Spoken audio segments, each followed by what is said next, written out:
Okay, so we're going to be doing something a little bit interesting today. We have the Nano ECU V2. This one's got a screen output. I've added some cool things like anti-lag, stuff like that. So we're going to go through some testing. I've just got it all set up now. This one has a direct app control on the laptop too. So this is the upgraded one of this tiny one here. It's like this one's using a Nano, this one's using a ESP C3 Super Mini. So it should be interesting. Let's see how some of the more advanced spark control goes. At the moment, I've just got some ferrite on some of the incoming lines, as well as ferrite beads in the actual ECU box itself. We'll see if that can suppress some of the spark. But let's see, I've just got it all hooked up now. Just done some test and turning it over, so yeah, let's put some fuel in that little container and get the fuel pressure up, plug it into the laptop and try to get started.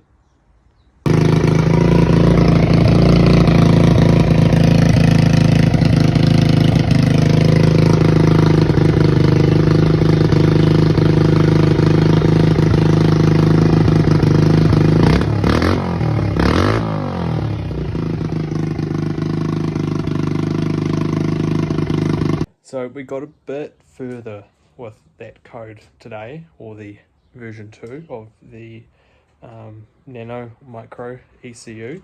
The screen code, as you saw, it works. It's got fluctuations in RPM, EMF. It's always going to be something, but I think I can do a rolling average, moving average, and slowly pick up the average RPM and filter out anything that jumps to like 40,000, you know.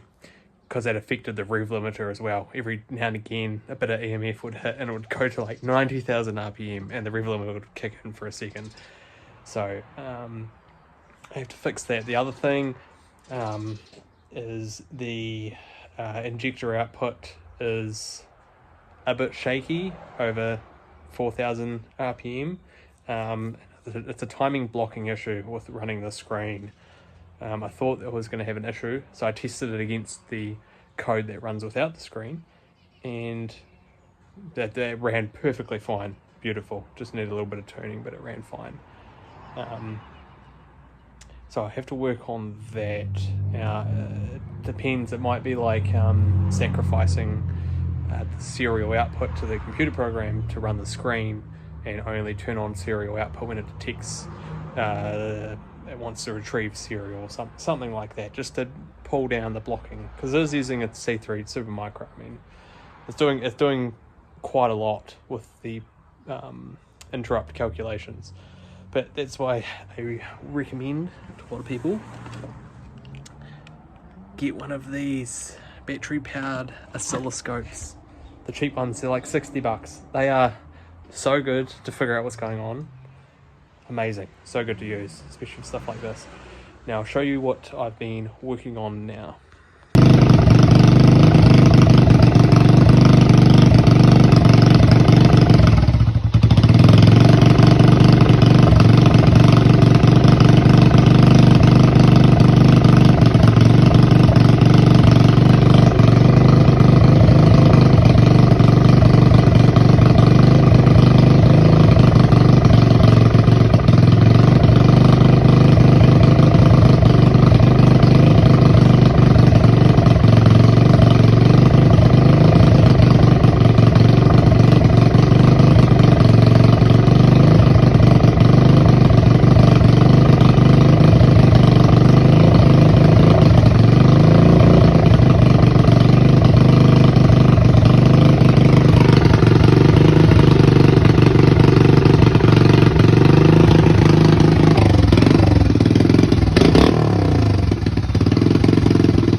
So what I've done this here, just as I was testing the voltage, we have a 6 volt AC coil on this because it's a late 70s bike. Most of the bike stuff was around 6 volt. You can do some mods for putting more winding on to make it a 12 volt coil and then change everything else. But since I'm lazy, this is a 10 amp 12 volt output and up to 50 or 60 volt DC input. And what I've done is, under this board you won't see it, there's a couple of diodes and caps. It's just a doubling rectifier. So I'm taking the 6 volts in AC, rectifying it and doing a double rectifier with the caps and the diodes into the voltage regulator. And if we start this up now, because I want to get it running and charging all off the battery, cooking the fuel pump, which we're going to need a bit more fuel here in a minute. And we start this puppy up.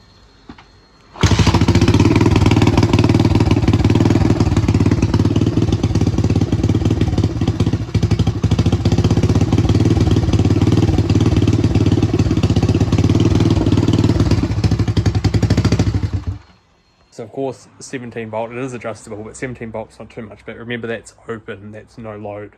And that's the thing that will be lacking in this, is amperage.